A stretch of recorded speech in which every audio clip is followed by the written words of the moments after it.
गण यहाँ पर पधारे उन सभी को मेरा नमन। मुझे यहाँ पर युवाओं की बात रखने का मौका दिया गया है, इसलिए मैं क्षत्रिय समाज का ऋणी हूं। मेरे से अगर कोई गलत बोला जाए तो माफ करना। सर्वप्रथम तो मैं ये कहना चाहूंगा कि अगर यह हॉस्टल अगर समाज का है तो समाज का रहना चाहिए और समाज के नाम से उसका पट्टा जारी होना चाहिए। और पट्टा जारी हो जाता है, समाज के नाम से अगर हॉस्टल का पट्टा जारी हो जाता है तो इसकी नई कार्यकारिणी बने, नया विधान बने और उसमें सब बातों का ध्यान रखें। इस छात्रावास में जो स्थित दुकानें हैं उसकी भी लिस्ट चस्पा की जाए ताकि समाज का हर व्यक्ति जान सके कि इस छात्रावास के अंदर कितनी दुकानें हैं और इसके ऊपर आधिपत्य किसका है, कितनी किराए पर है और उसका जो राशि आती है वो छात्रावास कोष में जमा हो रहा है या नहीं हो रहा है, उसकी एक कैश बुक मेंटेन की जाए। अगर ये पारदर्शिता रखी जाती है तो समाज का हर वर्ग हमें हर बात पर समर्थन देगा और साथ देगा। साथ ही हॉस्टल में बालकों के साथ में किसी भी प्रकार का भेदभाव नहीं होना चाहिए, क्योंकि आज जो पीड़ा देखी जा रही है, अभी पूर्व वक्ताओं ने यह कहा था कि हॉस्टल में मात्र 14 बालक यहाँ पर अध्ययनरत हैं, नाम मात्र का हॉस्टल चलाया जा रहा है।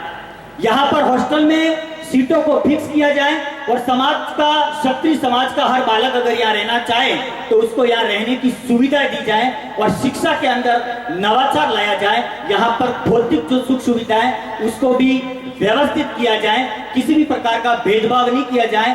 पिछले कुछ बालक यहाँ पर हॉस्टल में आए थे तो यहाँ पर गांव का नाम पूछ करके उन बालकों को हॉस्टल से बाहर भेज दिया गया। और यहाँ पर अगर समाज का हॉस्टल है तो मैं इस कहना चाहता हूं कि क्या समाज के हॉस्टल के लिए आपको 10-25 जैग लगाने पड़ेंगे अपने बालक को अगर हॉस्टल में रखने के लिए, तो ये फिर समाज का नहीं हुआ। साथ ही हॉस्टल की जो कार्यकारिणी बनती है उसके अंदर युवा कार्यकारिणी को ज्यादा से ज्यादा जोड़ा जाए ताकि युवा जागृत हो और आगामी शिक्षा के प्रति नई योजनाएं वो बना सके। साथ ही में कुछ क्षत्रिय समाज के लोगों द्वारा हमारे जो कार्यकारिणी के यहाँ पर सदस्य थे महामंत्री गोपाल सिंह जी और उनके साथ में जितने भी लोग थे, उनके साथ में जो अभद्रता की गई उसकी मैं पूर्ण रूप से निंदा करता हूं कि एक क्षत्रिय को यह शोभा नहीं देता। साथ ही मैं इसकी भी निंदा करता हूं कि वहां पर राज पैलेस में 7 तारीख को पवन सिंह जी सलरिया साहब आए थे। मैं उनका स्वागत करता हूं कि वो समाज के ही हैं, बांसवाड़ा से पधारे, निश्चित स्वागत योग्य है, लेकिन हमसे उनसे अपेक्षा यह थी कि वो राज परिवार और समाज के बीच में मध्यस्थता करते और दोनों को एक जाजम पर बैठाते तो उनकी बात पर मैं धन्यवाद और साधुवाद देता। लेकिन बात यह हुई कि समाज और राज परिवार के बीच में उस खाई को और वो घेरा करके गए और ऐसे शब्दों का इस्तेमाल किया, उसकी भी मैं निंदा करता हूं।